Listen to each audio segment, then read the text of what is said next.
desperately need to get together and let our voices be heard. This is Buffalo What's Next.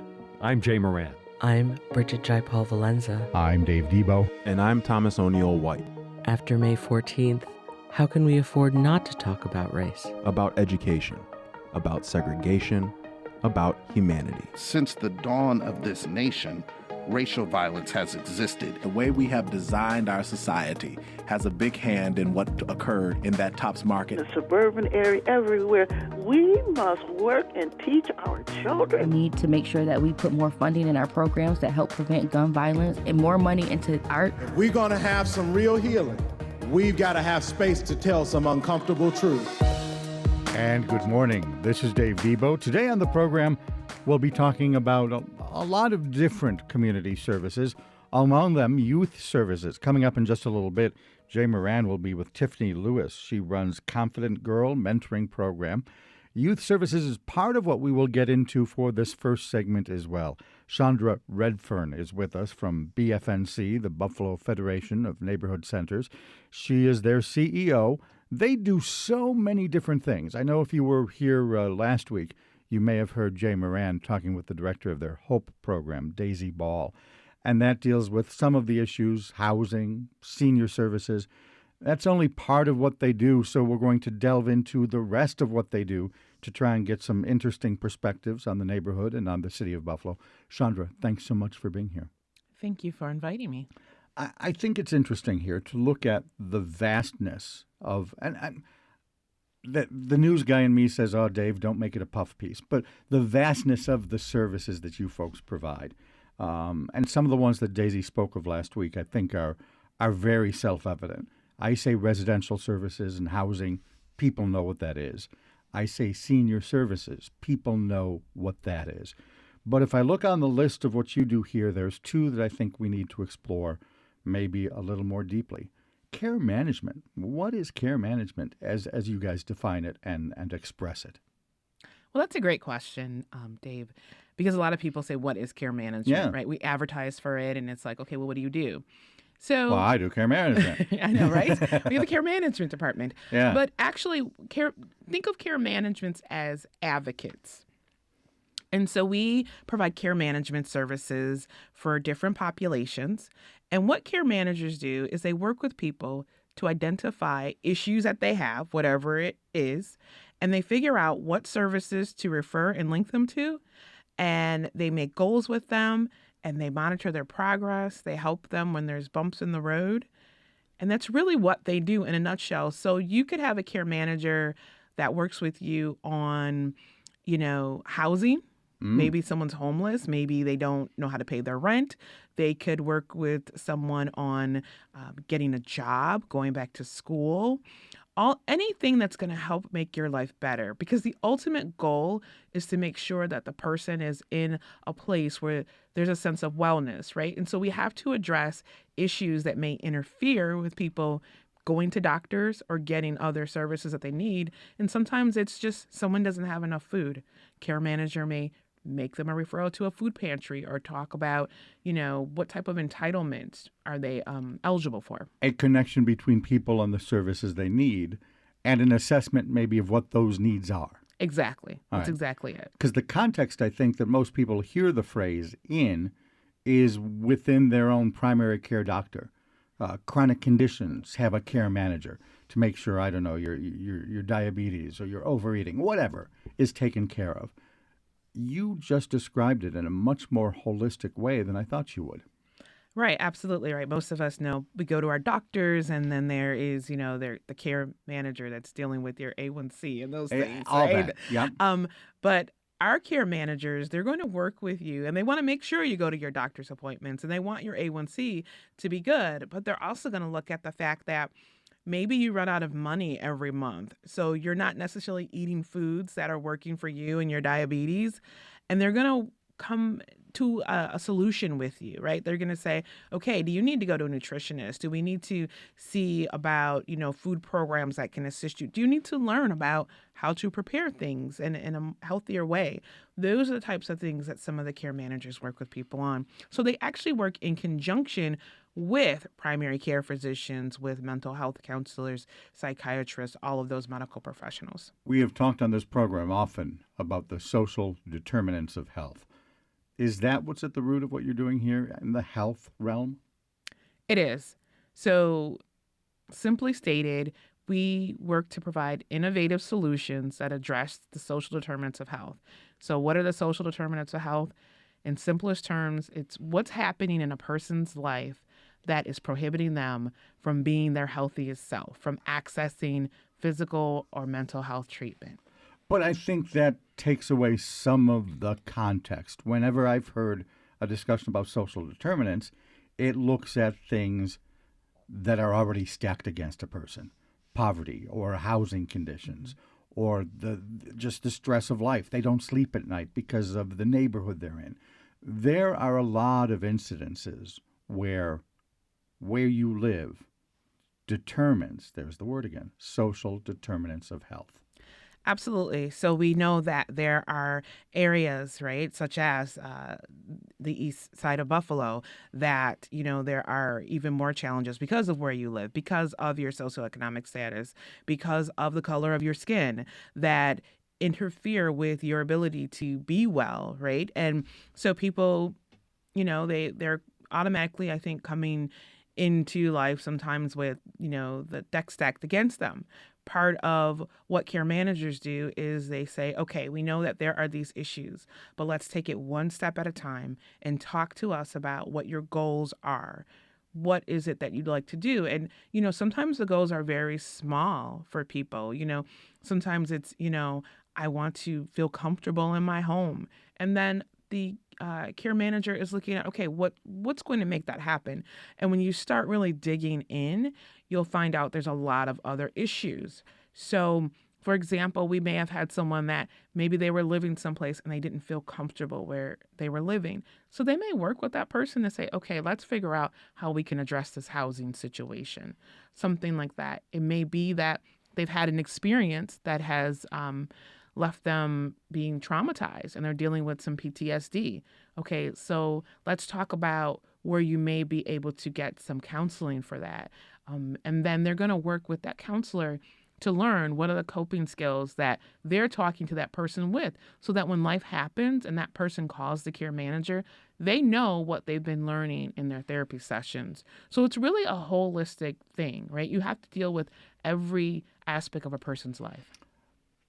Is there a theme as these people come to you and say, I have a problem that needs to be fixed? And I imagine I've just simplified it because they probably don't say it that way. Right.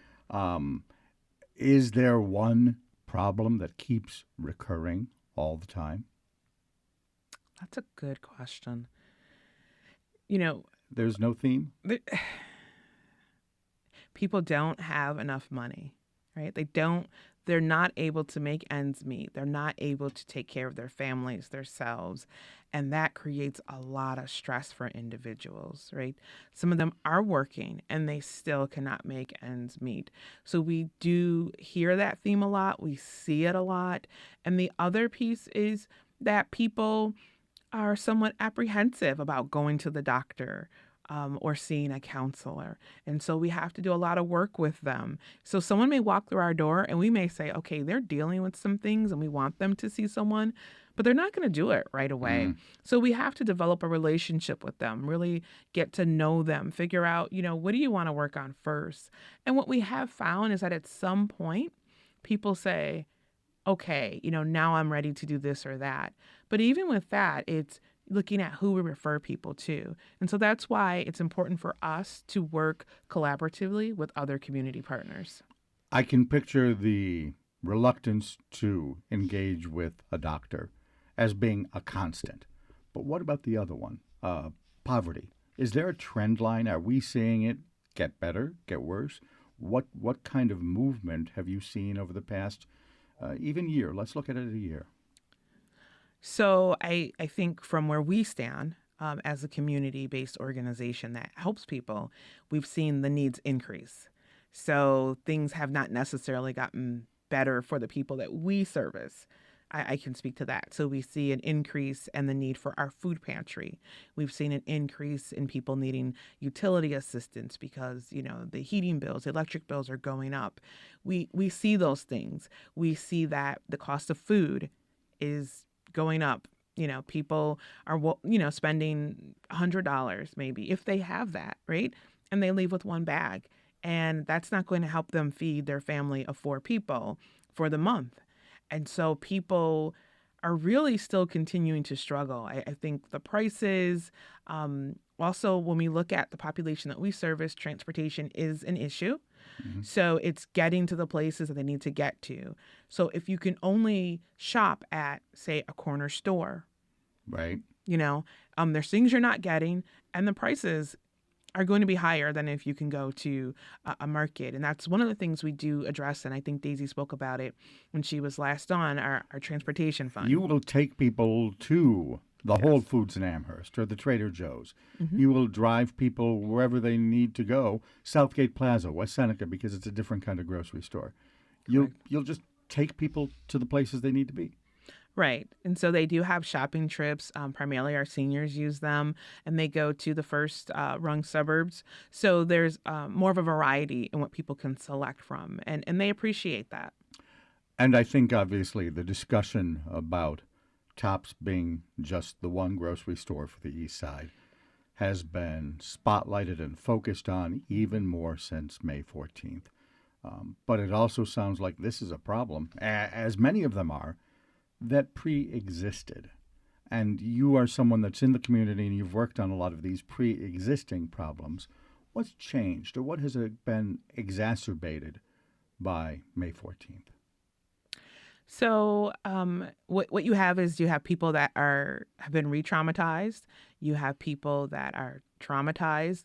One of the things we've also seen is the increase in the fear among our youth and our young people. And I think a lot of times when things like this happen, we sometimes forget about the young people.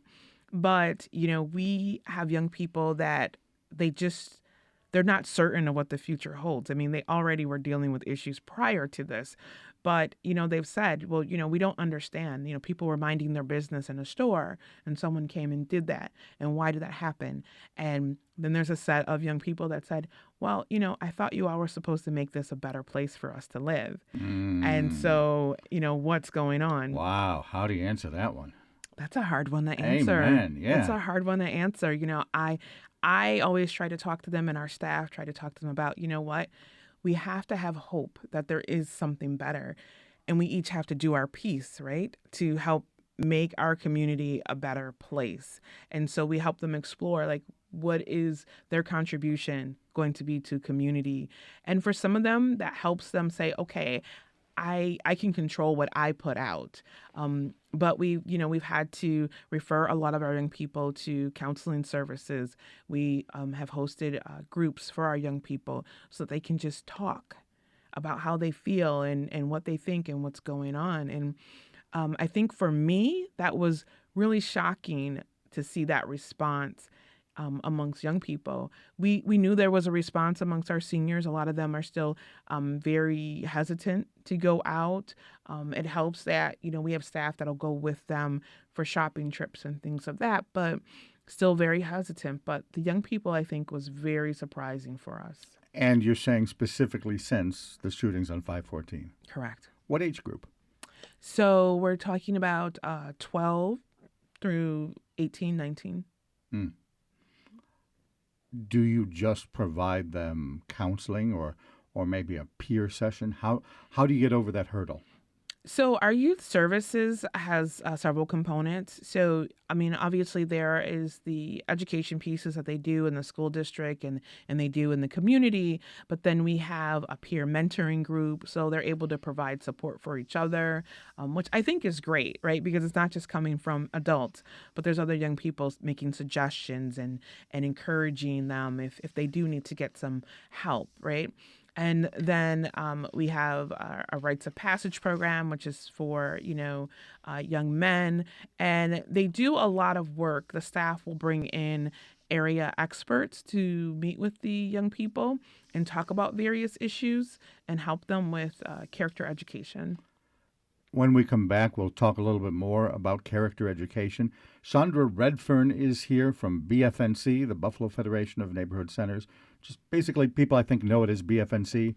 As they're getting off the 33, there's BFNC Drive right there. Absolutely. That's you folks. You have a lot of different services. We'll hone in on youth services after this. This is Buffalo What's Next on WBFO. There are a lot of great ways to spend $8 a month and get a blue check mark. So why not become a member of WBFO, your NPR station? You'll be a verified member on the spot, and your money will support high-quality news and information. For fun, we'll send you a snazzy window cling and a travel mug, both with our logo and the blue check mark that shows everyone you're a verified member of WBFO. Just call 1-877-456-8870 or go to WBFO.org to make your pledge. Thank you. Donations come in many forms: a sustaining membership, a one-time gift, even that extra vehicle you no longer need. Learn more about the advantages of donating a vehicle. Here's how. Go to WNED.org/vehicles. Our region is home to some of the finest communities in the world. Explore them through the Our Town series produced by WNED PBS, but captured by community members on the Buffalo Toronto Public Media YouTube channel today. This is Buffalo What's Next, where we have conversations with the community about moving forward. To have your voice heard, press the Talk to Us button on the WBFO app, and we'll work to get your questions and comments on the air. Join us on Twitter at WBFO or email us at news@wbfo.org. Together, we'll have the conversations that are needed. This is WBFO, your NPR station. And this is Dave Debo. I want to underline that point, by the way. If at any point during this program or even in future weeks, if there's something you'd like to say to us, we don't necessarily take calls here, but we do want to engage with you. So one of the best ways to do that, if you have our app, hit the Talk to Us button, and you can actually record a comment there. Coming up in about a week or so, we're going to have School Superintendent Tanja Williams on. She's someone who we certainly want you to start to engage with. And again, we're not going to open it up for calls, but if you say, hey, Dave, ask her about da-da-da-da-da-da, guess what? You can actually record that da-da-da-da comment on your own, on the app, send it to us. If you've got the WBFO app, just hit the Talk to Us button. Right now, we're talking with Chandra Redfern. She's the CEO of BFNC. One of the things that they do is youth services. And I think for the balance of the program, with the guest that Jay Moran has coming up, we're going to be honing in on youth.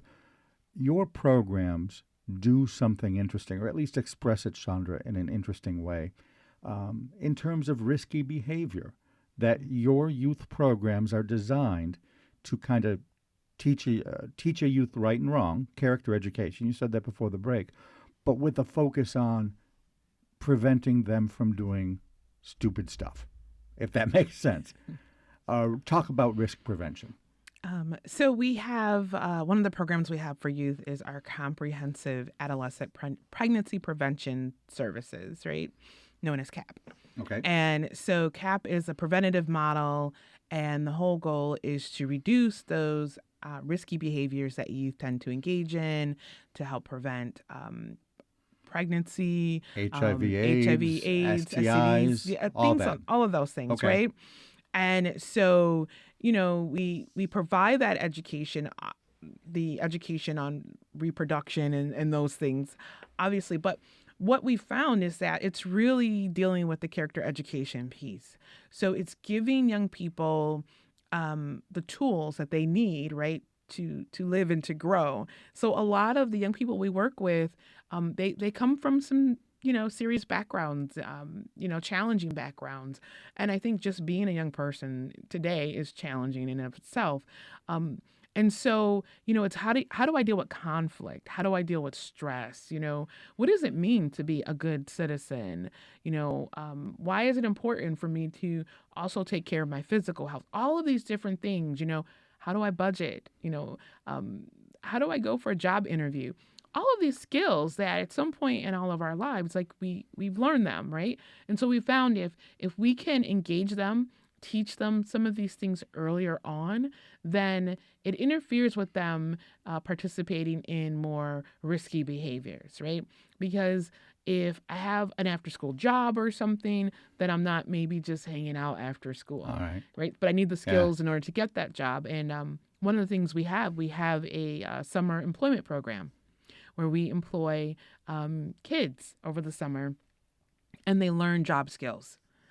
So we try to take a different approach to how we're getting the information out. We do use an evidence-based curriculum, that the team uses that, but it's all about developing character in the young person. You said something interesting, though, the idea, the direct quote here, if we can engage with them. I'm picturing teens that certainly don't want to talk to mom and dad. Do they say, I'm not going to talk to mom and dad, but I'll wander down and chat with the folks at BFNC? How do you get over that engagement hurdle if we're talking about teens here who probably bottle most everything, or maybe talk to their peers, but not to you and me? Right. So they're not talking to me, but they are talking to our staff. So we have a really great staff that... How do you... let me probe that further, though. How do you get them in? How do you get them to engage with a staffer? Do they just knock on your door, or does your staffer go where they are? How does that work? Both, right? So part of the CAP program is that we provide services in schools, in the Buffalo Public Schools. So they're doing these character education, evidence-based curriculum in the schools. So they meet kids that way, right? And they will have conversations, and these are the other programs that we have. But we also have community-based programs. And so understanding that BFNC has been providing youth services for years. So we have that reputation in the community that people will literally walk into our front door and say, my kid has a problem, and can you help me because I don't know what to do? Or we'll have a young person to say, this is what I'm dealing with. You know, is there anything you could do? Or, you know, maybe we had a community event and they ran into one of our staff. And so they'll pull someone aside afterwards. Yeah, you know, or they'll just remember us. Yeah. This might be a good point, too, to mention some of the history and the founding of BFNC, who you are, and the fact that, you guys have been operating in these neighborhoods for a long time. Give me the brief history. So brief history. We've been in existence for over 125 years.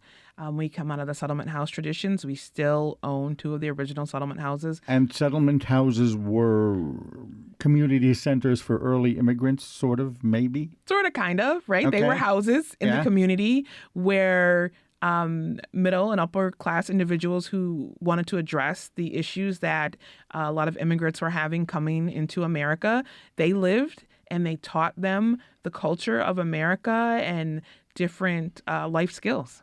That's what they did. And these settlement houses existed, and over time, 125 years, morphed into the kind of community service stuff that you guys are doing right now. Correct. In 1981, our 2 settlement houses became BFNC. And we still hold true to that settlement house tradition, and that we're a place where people can come. And we may not have the service, but we will work very hard to find you the service to help you. One on Monroe and the other on Lemon? Yes. So the front entrance actually is 76 Orange. Orange, okay. Yes, 76 Orange. It's a big blue building. It spans the block, so that's the neighborhood house. That is where the youth services department is, at Neighborhood House. And Monroe Street is where our senior services are. And these have been so established in the community for so long that I imagine, it sort of goes back to my question about how do you get the kid in the door? How do you engage with them? Your prominence, your stature in the community makes that sort of engagement easier, doesn't it? It does. We do get referrals from other entities, but most of our referrals are word of mouth. Someone that worked with us some years ago, someone that has a family member, or someone that's just like, okay, what is this building in the community? And I heard that maybe you can help me. Both the communities around the Fruit Belt and on Monroe are predominantly African American. Yes. Is that an issue? Am I stupid to raise that, or does that somehow inform how you do what you do? It does inform how we do what we do because we've always been intentional about providing culturally appropriate services. Service provision is not a one-size-fits-all. So yes, I mean, I've gone to college and all those great things, you learn the interventions, but then you have to make sure these things work for the people that they're supposed to work for. So it's not one size fits all. And one of the unique things about BFNC is that we're very intentional about hiring staff that are representative of the community. Is there fear? Is there reluctance to engage with any sort of community service? I think that some of the people we service, they have reluctance and they are, I think they have felt unheard, maybe. Sometimes it's difficult for people because they want to see someone that looks like them, or they just want to have somebody that they think cares. And sometimes when there's a disconnect, they may not come through. All right. You are in a unique position to see a lot of the things that the community needs. A question that I usually like to sort of end these interviews on is a very broad one. In the broadest sense, what does Buffalo need? Is there a particular unmet need that you folks see in the work that you do? Or just more broadly, Chandra Redfern, you've got a magic wand, wave it and create whatever it is that needs to be created. What does Buffalo need? Well, Buffalo needs a lot. Particularly, if we look at East Buffalo, I think that it would be nice to, again, have those thriving communities that we once had on Jefferson and Bailey Avenue. So I think a lot of, economic development, infusion into communities, actually building communities, right? So let's help current homeowners. Let's put some, new housing in that makes sense for community. Let's look at jobs, for people and make sure that there's job preparation programs that work for individuals based on what their interests are. Not everybody is going to work in a factory. Not everybody's going to go to college, but there has to be some in between there. And so I think we need more of that. It's really about the economic development and building a thriving community. And for that, you need a mixture of things. And when you say community, to me, that also suggests community-based. Dr. Henry Lewis Taylor at UB has talked a lot about sort of the self-governance that those neighborhoods need. Instead of someone from the outside throwing a plan at them, having something grow up from the community. Am I overstating it? Is that what you meant when you said sense of community? I think in part, yes. I think community has to work together with other entities to make this work, right? Okay. It's not a them or us. It's all of us. And, I think, yes, community has to be heard. And I think that we have to learn what the other side is saying as well. And we need to figure this thing out together to make this work because it is the entire community that's being affected. Are you optimistic? I'm always optimistic, or I wouldn't do this Or work. you wouldn't do what you do? Yes. Okay. Long term, if we were going to have this conversation again in about a year, what would be different? I think that we would see more food access. We would see much more money flowing into East Buffalo. There's the optimism. To address some of these issues. And we would start to talk about, okay, we have the starts of a real thriving community and what's next. I love it. Buffalo, what's next? Chandra, thanks for being here. Thank you for having me. Chandra Redfern is CEO of BFNC, Buffalo Federation of Neighborhood Centers. Stay with us in just a little bit. Jay Moran will be here with Tiffany Lewis from Confident Girl Mentoring Program. This is Buffalo What's Next on WBFO. WNED PBS is cooking up a storm with the premiere of our new live and local program, Now We're Cooking, Saturday, November 19th, starting at 1:30 p.m. Watch on WNED PBS and stream on YouTube or the PBS video app. Watch as chefs Stephen Foreman, Daniela Kaiser, Michael Wynn, Jason Davidson, and Christine Cushing present an afternoon of delicious meals. Saturday, November 19th at 1:30 p.m.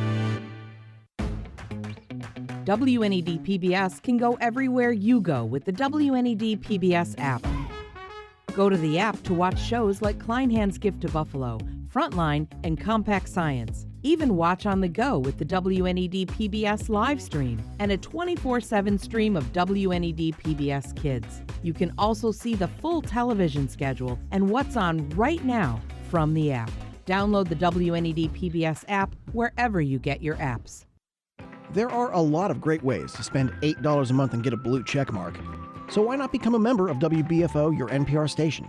You'll be a verified member on the spot, and your money will support high-quality news and information. For fun, we'll send you a snazzy window cling and a travel mug, both with our logo and the blue check mark that shows everyone you're a verified member of WBFO. Just call 1-877-456-8870 or go to WBFO.org to make your pledge. Thank you. This is Buffalo What's Next, where we have conversations with the community about moving forward. To have your voice heard, press the Talk to Us button on the WBFO app, and we'll work to get your questions and comments on the air. Join us on Twitter at WBFO or email us at news@WBFO.org. Together, we'll have the conversations that are needed. This is WBFO, your NPR station. And good morning and welcome back to Buffalo What's Next? With us, Tiffany Lewis. She is with Confident Girl Mentoring here in Buffalo. Tiffany, thanks for joining us. Thank you for having me. Good morning. Good morning to you as well. Somebody who is always smiling, you tell me, and you haven't disappointed me in the last half an hour since you've been here, which is interesting because with what you deal with Confident Girl Mentoring, you're dealing with some young ladies who have experienced trauma. How wide-ranging does that come? So Confident Girl Mentoring is a national brand. So we just don't deal with young girls from our inner city. We actually empower young girls from North Carolina, from Memphis, Tennessee, Niagara Falls. So it's really a national brand that really promotes and provides exceptional services, trauma healing services to our young ladies. And how do you go about, I guess, making contact with these young ladies? So we're talking about maybe somebody who's maybe as young as 12? Absolutely. So our young ladies come from referrals, word of mouth, schools, communities, mostly of color. We do engage with young girls from all races, but primarily we deal with Black and brown girls. How important is that mentoring opportunity, especially, like you said, for young Black and brown girls here in the city of Buffalo? I mean, like you said, you're bigger than that, but at the same time, we like to focus on our community first and foremost. What do you say? So I would say that our young girls, when we're talking about in our inner city communities, they're faced with far more challenges than maybe we did when we were growing up. So the importance of having a Confident Girl Mentoring organization, it not just empowers, but it also instills a greater sense of hope, a greater sense of purpose, and just a greater sense of higher self-esteem, awareness, and to how they can be when they are adults. So, your origin story for creating this is really remarkable. Could you share it with our audience, please? Yes. So Confident Girl Mentoring, the journey began about 5 years ago from a conversation that I had with then a 12-year-old girl. She was so brave to share with me her personal experiences dealing with sexual abuse and some traumas that she had been dealing with. And then at that point, I realized that as I was talking to that young girl, I saw myself in her, knowing that, wow, I wish that I could be like her when I was 12, and how she was so brave to come to a complete stranger and share her experiences. And it was about 45 minutes. I drove home in tears, like, wow, because after having that conversation with her, she said these words. She said, I need you to come back. She didn't say, I wanted you to come back. She said, I need you to come back. And for me, that was a call for action. And so I went home and I sat at my kitchen table, like, what can I do? And from my kitchen table, birthed Confident Girl Mentoring, which is now an organization that really helps deal with the traumas that our young girls are facing today, and to help them be more confident women. I think there's an obvious answer to this question, but there's no shortage of need here, right? I mean, there's young ladies who need help and need mentoring. That's correct. There's about 2 billion adolescents that are under the age of 30, and unfortunately 1 in 4 of them are growing without mentors. That is an alarming rate.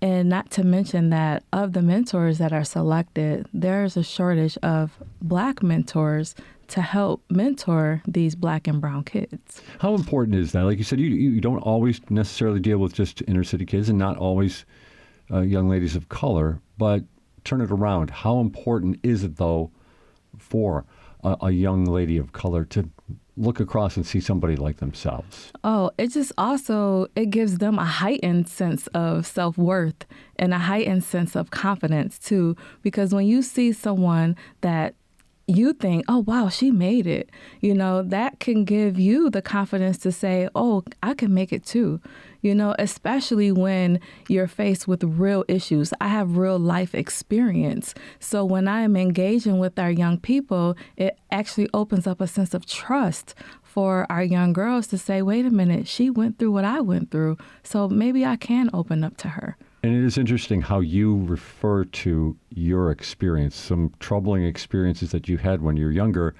but you don't look at it as some baggage that you're carrying forward. That's true. I feel like I have this thing, I say, I'm not a carrier of my wounds. I am a carrier of wisdom, and I'm able to take my experiences and turn them into positive lessons, not just for myself, but also for our young people. I choose to live in a place of peace and love and harmony, where it may take a younger person longer to get to where I am. It didn't happen overnight, but I do know that my purpose is to heal, to inspire, and to connect our next generation of young people. Can you talk a little bit about growing up in the city of Buffalo, what it was like for you? Mm-hmm. So I grew up in what's called the Cold Spring area, which is where the 514 mass shooting occurred. To a single mom, my mom, she did such an amazing job with myself and my brother, who just recently passed away about a year ago for sickle cell disease. It's fine. And she was an educator, and she didn't play. I remember my punishments were we had to write essays and things, and she would literally redline my papers. And now I really admire that, because she just wanted the best for us. With little that she had, she was able to be a role model for me and for my brother. And I appreciate my mom, for being the woman, the strength that she is today. Yeah, well, my wife and I often talked when we had our 2 kids. We couldn't, A, possibly think of having one more, and B, how it would be to try to do this by yourself, to take care of 2 kids. And so in that regard, I mean, you understood, I guess, and probably, like you said, that wisdom that you're bringing forward, you understand that what might be missing in some of these young ladies' lives. Right, absolutely. A lot of it is hope. A lot of it is, we teach our kids, we have to have confidence. You have to have confidence. But what about hope? That's something that, if we're thinking about a healed and thriving community, our kids also need hope, and purpose and a sense of belonging. And so at Confident Girl Mentoring, we created those spaces, those safe spaces for our young kids to have all those things: hope, healing, and also a sense of connectedness for them to heal and thrive. Take me inside now. I'm a client. I'm a 12-year-old girl. Okay, I'm not. But take me inside, though. So I show up at Confident Girl Mentoring, which, by the way, is over at the Arthur Center, right on Genesee? Right? Yes. Yep. So right now, we just got a home. Okay. Our home, we've been in there since June. Okay. We dub as an after-school program initially, but now because of our services, I think we are a year-round program. I don't like to say program. Programs are what we offer. We're an organization that provide unlimited programs to our young people. So upon entering into our space, what you'll see is our Confident Minds Library. It's important to bring those literacy skills back into our young people and kind of get them off of that computer world, providing them with cultural sensitive books. Then if you go to the right, just curious. So when you say cultural sensitive books, what books seem to resonate with your girls?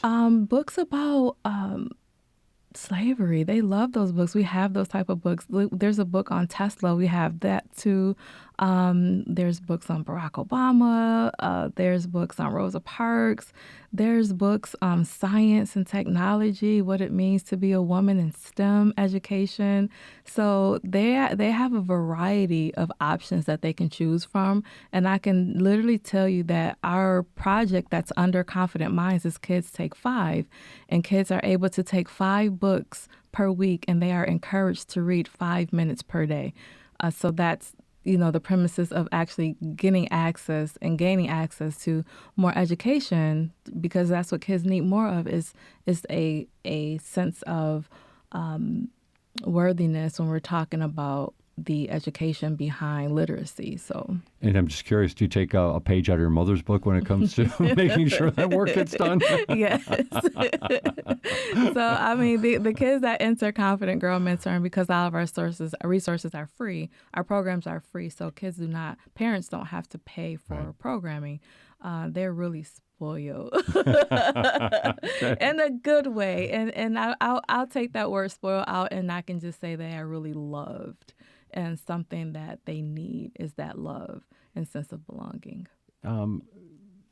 We're with Tiffany Lewis from Confident Girl Mentoring this morning. So we're visiting your place at the Arthur Center. We got the books. Mm-hmm. Talk about what else, the type of environment you try to create for these young ladies. Yes, so absolutely. So Confident Girl Mentoring is a safe place for healing and transformation. In my office, there's a small healing space, which we're trying to grow. And what I do is I don't like to literally send kids to timeout. We send them to a place of peace. And so in my space, I give them like a remote. And on the remote, there's like LED lights that's all across my office.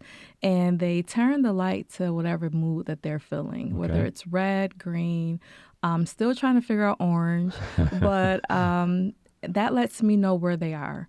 And so I have these big oversized pillows that the kids can grab. And when they come into that healing space, there's 5 questions that the kids are asked. One, like, how are you feeling today? What do you need? What services can we offer you?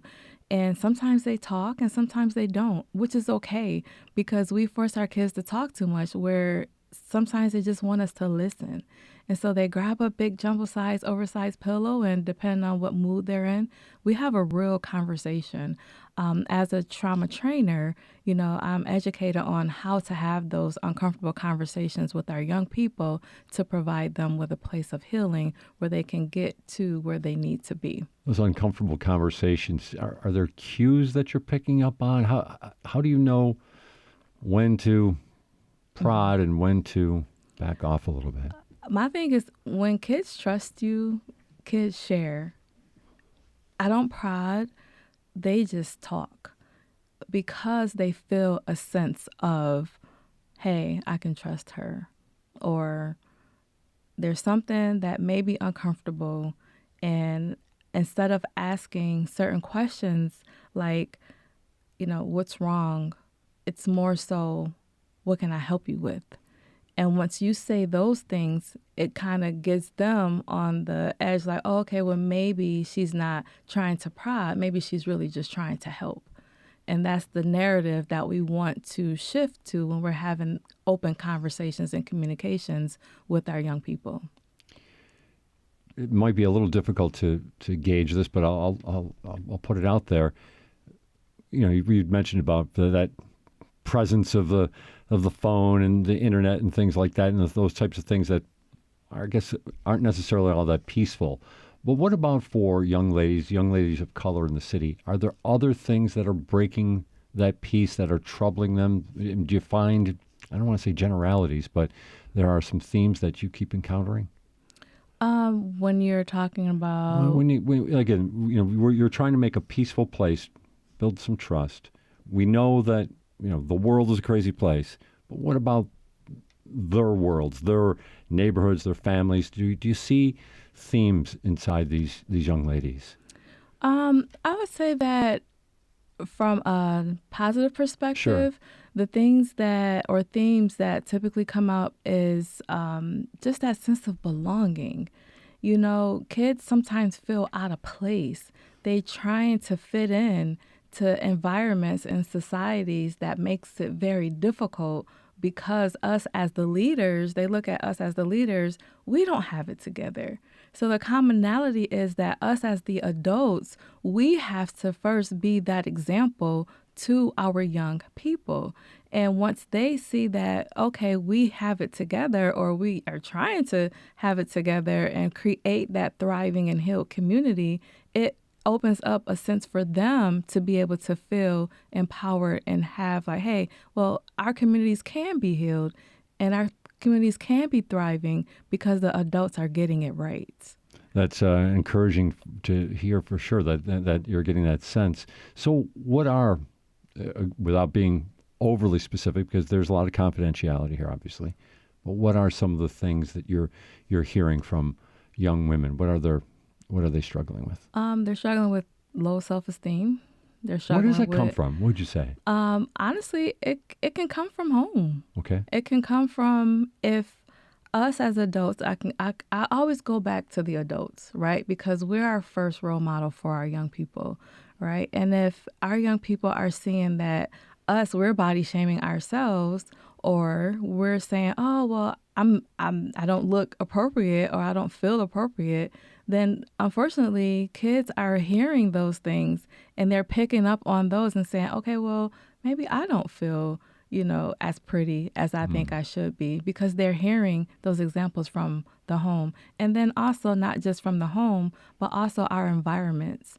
There's so much that is going on. Our kids have it worse than we do when we were growing up, and it's harder for them to adjust because our society is pushing the fact that maybe we don't have to. Social media plays a big part of it, and the way that our young girls are raised. Some people are being raised on social media because that's what they're used to, that's what they're accustomed to, and we're just trying to break those cycles of mistrust within the community as well. Yeah, I guess, how do you, it's a big question. It's probably one that you try to tackle every day, but how do you go about breaking, like you said, that kind of that circle there of sorts, that cycle that you're kind of describing there? How do you go about trying to chisel away at that? Yeah, it's just really re-engaging our youth, creating organizations like Confident Girl Mentoring, creating safe spaces for our kids to come to even just talk about their issues,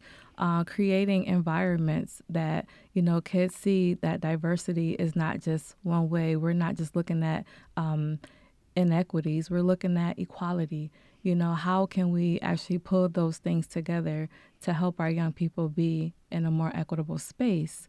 A more thriving space, a more healed space.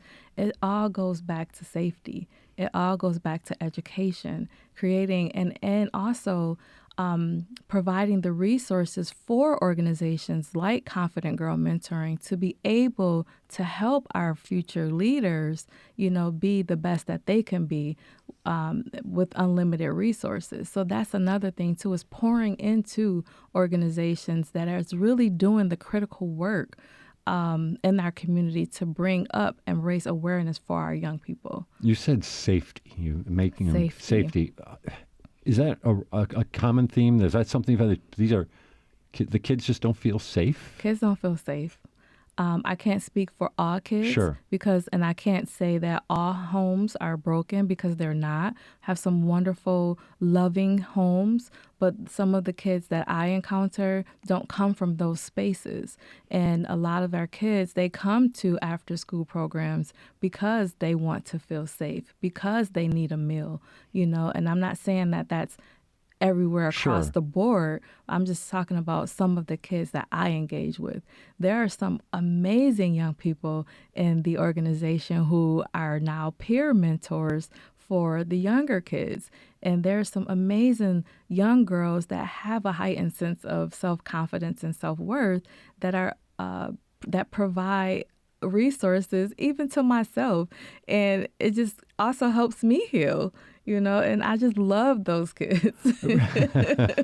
How do you know that maybe you're turning the corner with a young lady that, like you said, she showed up and she didn't feel safe and she was dealing with some trauma? And how do you know that you're maybe seeing, the light, not at the end of the tunnel, but maybe a light to go follow? When kids are asking to engage in programs, like when they're saying, can I lead the program today? Or can I be in the middle at the end of our Confident Girls Circle? Or, how about this? And when they start asking questions and when they want to do things, that lets me know that it's working. We often create programs without having our young people in mind, but once we start asking our young people what they want, we get better results and create programs centered around their needs versus what we think they need. Kids will tell you. Kids know when, they can trust you, and, kids know what they want. It's about listening and engaging with them on their needs. Our guest this morning, if she'd like some water while she's taking a break here, Tiffany Lewis from Confident Girl Mentoring with us here on Buffalo What's Next. You mentioned circles. Are the sessions all group sessions? Are they one-on-one? Is it a combination? It's a combination of both. Confident Girl Mentoring, we are a group mentoring organization, but we do provide one-on-one mentoring services to the young girls. Ages 7 through 19 is our primary population. We primarily service girls, but boys get jealous. So we do have co-ed programs. Oh, boy. Like our sports program. It's our Jump for Confidence program, which is the only competitive jump rope program in Western New York. Yeah, I did see some of that on your website. There's some impressive efforts there by some of these young ladies. Yes, these young people are so amazing. They're so talented, but it takes people like myself and others to bring those things out of our young people. And kids come in not even knowing how to jump rope, but then they leave knowing 4 or 5 tricks. And it's just so amazing. We have a competition every year. It's fully funded by our Ralph C. Wilson Legacy Funds, affiliated with Community Foundation. And they pour resources in, because they also understand and they believe in the vision as well. So, and we created a national day. Right. Hey, I wanted to talk to you about that because you, Tiffany Lewis, created the National Youth Confidence Day. Yes. So National Youth Confidence Day, there are so many things that our young people don't have. And I created this day to give them another sense of purpose, another sense of hope.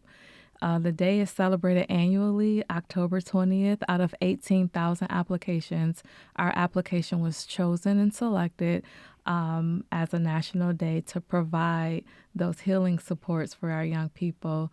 And this year, we actually took it on the road. Really? That was always the goal of it, is to celebrate the day in different cities and states. And it's a national day, so it's celebrated nationally. This year's theme was Reimagine Confidence. How do you reimagine confidence?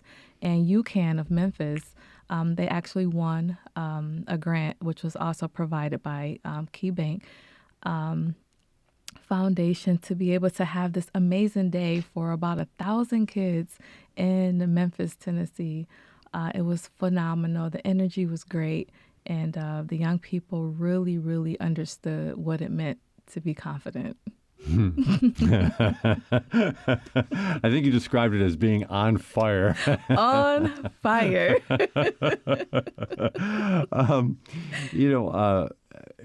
Just talking about these different things, you also have a couple of tips that you wanted to share here.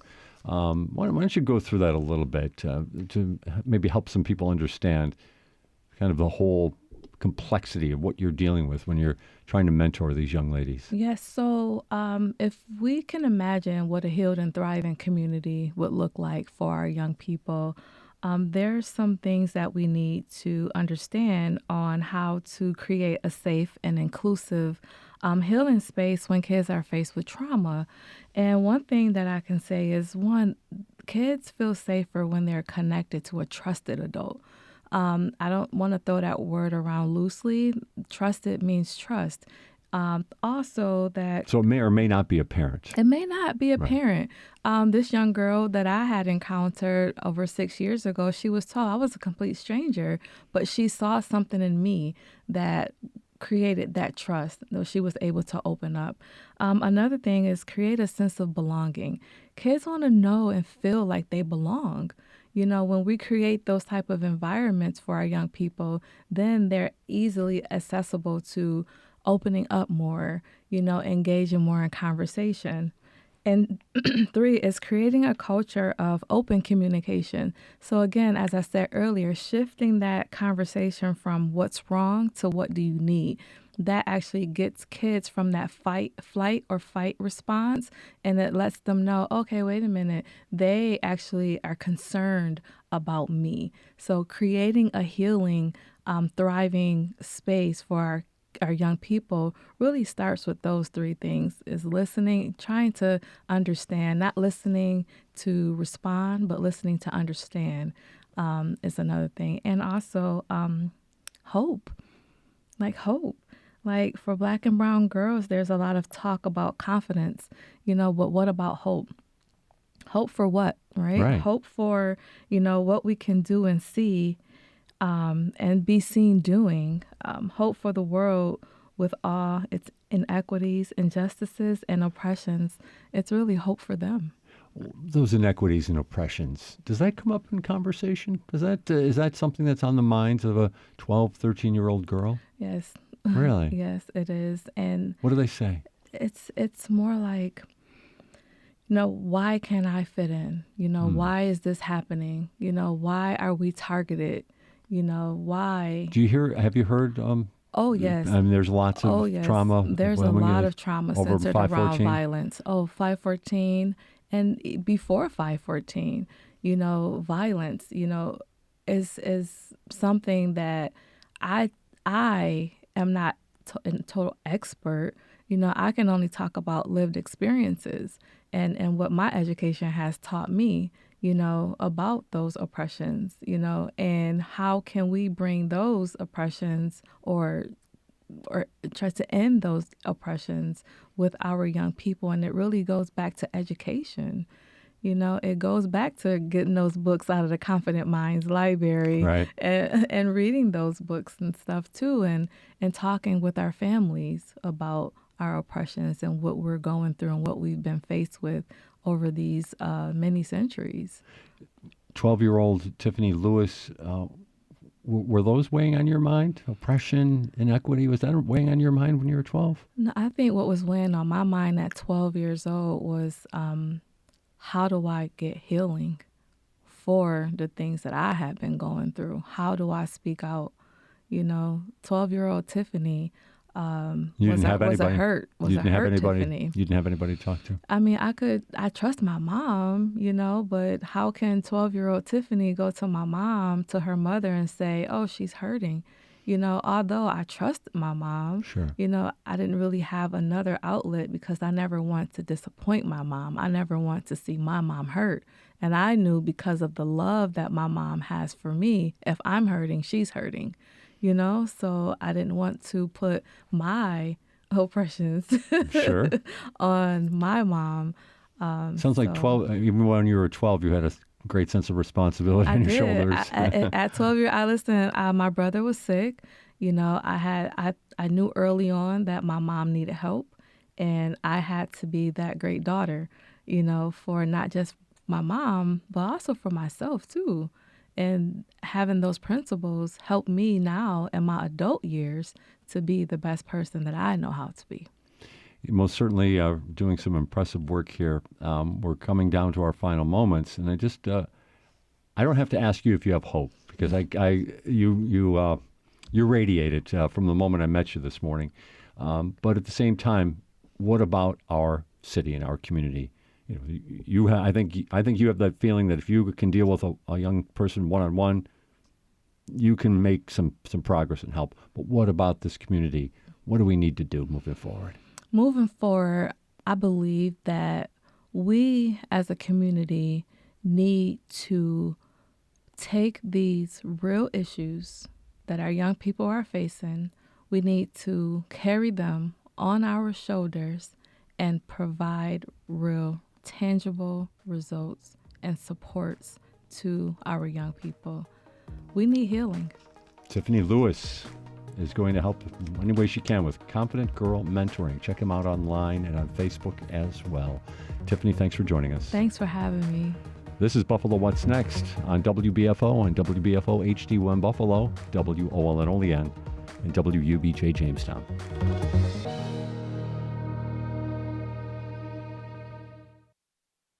It's a stage of life that affects half the population, but there's still one place where menopause is barely talked about or understood: at work. From WAMU and NPR in Washington, this is 1A.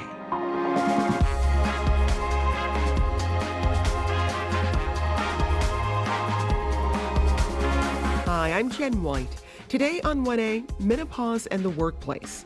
The menopausal transition most often begins between ages 45 and 55. It means hot flashes, no sleep, depression, and hormonal imbalances. And while we're pretty aware of what hormones do to teenagers, we don't really account for them when it comes to older adults. And at work, menopause may as well not exist, but that's not the case in other countries. Are businesses here ready to adapt? And what can all of us better understand about the stigma that still comes with menopause? That's all ahead on 1A.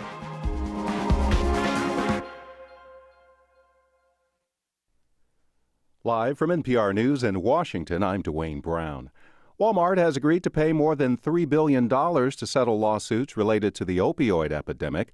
From North Carolina Public Radio, Bradley George reports the settlement is the result of negotiations with attorneys general in more than a dozen states. North Carolina Attorney General Josh Stein says the money will help people suffering from opioid addiction get treatment and recovery services. Walmart would be required to implement new measures to prevent fraudulent or suspicious painkiller prescriptions. The deal must still be approved in 43 states before it can take effect. The company says in a statement that it strongly disagrees with allegations that its pharmacies fueled opioid addiction, and the settlement does not include any admissions of liability.